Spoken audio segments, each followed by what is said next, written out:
Hola, buenas tardes. Me presento. Soy la licenciada Bridiana García en psicopedagogía y el licenciado Christopher. Nosotros vamos a hablar sobre la historia de la educación a distancia en México y la importancia de la educación a distancia. ¿Han escuchado qué es la educación o se han imaginado qué es? Aquí dice Natalia Cambi. Yo he escuchado que es una modalidad que permite estudiar desde cualquier lugar y aprovechando la tecnología. Así es, Natalia. La educación a distancia, e-learning, se trata de una formación de enseñanza que se realiza de forma remota con la carencia del espacio físico. Esto se encuentra en los profesores y alumnos, sino que se hacen a través de medios digitales, ya sea virtuales donde los dos interactúan en su mayoría, con una visión de oyente por parte del alumno. Y esta no debe estar enfrente de otro individuo. Es la misma que se apoya de herramientas electrónicas como puede ser Gole, Meet, Teams, Zoom, y donde se destaca el autoestudio del alumno. Este suele depender de la propia absorción y deseado por la institución. Ahora el licenciado Christopher les va a hablar sobre el desarrollo. Adelante. Aunque es complicado trazar lo que viene siendo el inicio y el desarrollo histórico de la propia educación a distancia de nuestro territorio, realmente podemos trazar una cronología si nos basamos en la institución de la educación a distancia de nuestro país. ¿Cómo iniciaría esta cronología?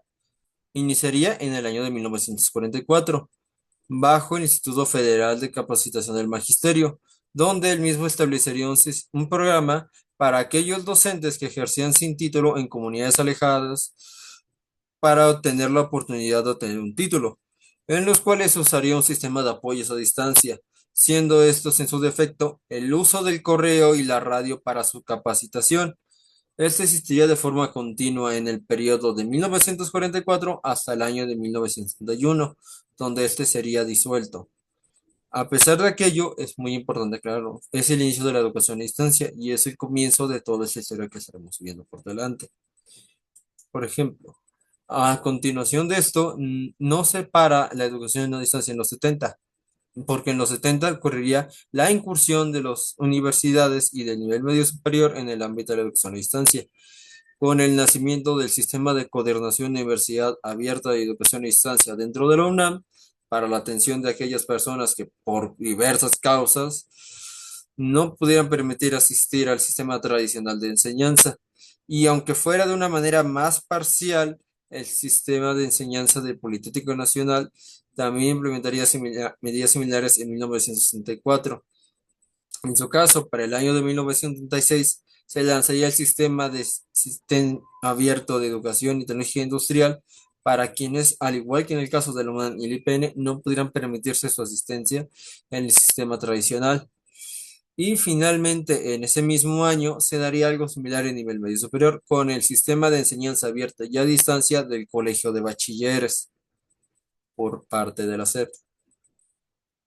A pesar de aquello, esta historia no acaba en los 70, continúa en 1979, porque aquí se da lugar a la creación del sistema de educación a distancia por parte de la UEPN, u Universidad Pedagógica Nacional, y continuando el mismo en la década de los 80, con el establecimiento del sistema de enseñanza y a distancia en la Universidad de Veracruz y el Telebachillerato de Veracruz, los cuales siguen hasta nuestros días de hoy, pero bajo un modelo mixto con prácticas presenciales.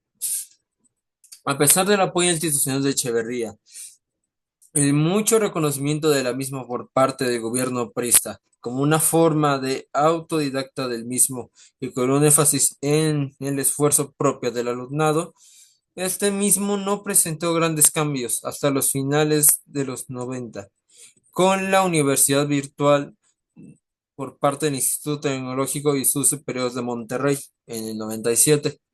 Esta situación seguiría así hasta la incursión de la educación a distancia en la década de los 2000, con la dictaminación del sistema de universidad virtual por la Universidad de Guadalajara al comienzo del siglo y el surgimiento del Consejo Clavijero en 2005. Por su parte, también debería destacar la implantación de otros sistemas de distancia en universidades que llegó a haber en México, Con el surgimiento de la Universidad a Distancia de Guanajuato en 2007, la aparición de la Universidad Virtual de Michoacán en 2011 y en 2012 acabaríamos con el surgimiento de la Universidad a Distancia de México y la UANEDM o Universidad Abierta a Distancia de México, que aunque este último tendría un inicio como un programa del gobierno en el año 2009, no llegaría a su condición como la misma hasta 2012. A pesar de aquello, estábamos hablando únicamente del surgimiento dentro del grupo universitario. También hay que hablar acerca de la institución ya dentro del gran margen de las propias instituciones educativas mexicanas, con el reconocimiento e institución en el 2008 con los comités interinstitucionales para la evaluación de la educación superior, o CIES, que darían finalmente la evaluación de las primeras licenciaturas a distancia y con la aceptación de los primeros posgrados en línea en 2014 por el CONACYT o Consejo Nacional de Ciencia y Tecnología. Aquí pregunta Cambi sobre el tema de las clases en línea y todo lo que fue en pandemia. Sí, es muy importante hablar de eso, porque aunque anterior a la pandemia apenas el 8.9% de los planteles tenían algún tipo de influencia que incluyera algún modelo mixto con clases virtuales y prácticas presenciales, realmente nunca se había llevado a un nivel tan alto las clases en línea y obviamente la educación a distancia. Aquí hay que hacer el énfasis en lo que fue la crisis sanitaria por el COVID-19 porque este mismo implementó, porque fue una medida implementada por los gobiernos y por el propio país, fue el aislamiento social producto de la emergencia sanitaria gracias a la pandemia. Esto haría que hasta el 90% de los planteles educativos se vieran afectados. Por parte de los más pequeños o la educación básica, se daría lugar al programa Aprende en Casa, en el cual se daría a los jóvenes contenidos educativos por programas televisivos, en conjunto con tareas por medio de Internet. Y en el caso de nivel superior y el nivel universitario se daría la implementación de una de un plan educativo que se formulara con las plataformas digitales, las cuales serían la base para la evaluación del alumnado por parte de los docentes, que seguirían de forma continua hasta el fin de la declaración de la contingencia por el COVID-19. Ahora, la licenciada Viridiana explicará sobre la importancia y el futuro de la educación a distancia en México.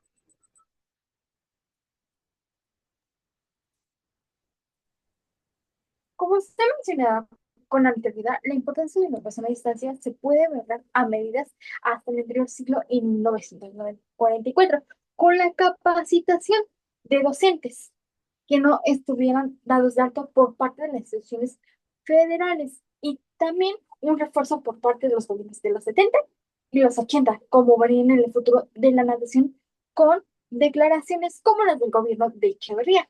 Estas responden a una moderna concepción que reconoce la capacidad de los individuos para aprender fuera de las aulas, ya que si finalmente se destaca de forma definitiva durante la etapa de la pandemia, donde se vio una obsesión que se graba el entorno del 9% de los planteles tras una atracción de apenas el 80% con anterioridad a la pandemia, donde gracias a la minimización de Internet dentro del territorio nacional, permitió mantener la misma, aunque lamentablemente causando un atraso educativo en el alumno debido a la falta cotidiana de los docentes, pero dando en una nueva etapa donde la educación en línea se plantea como una posibilidad de red que se lleva a cabo la capacitación y enseñanza en diferentes grados educativos, con muchas instituciones en el país, donde da una importancia de sus centros a distancias. Ahora, ¿estamos preparados para las futuras contingencias? ¿Tú qué opinas? Adelante.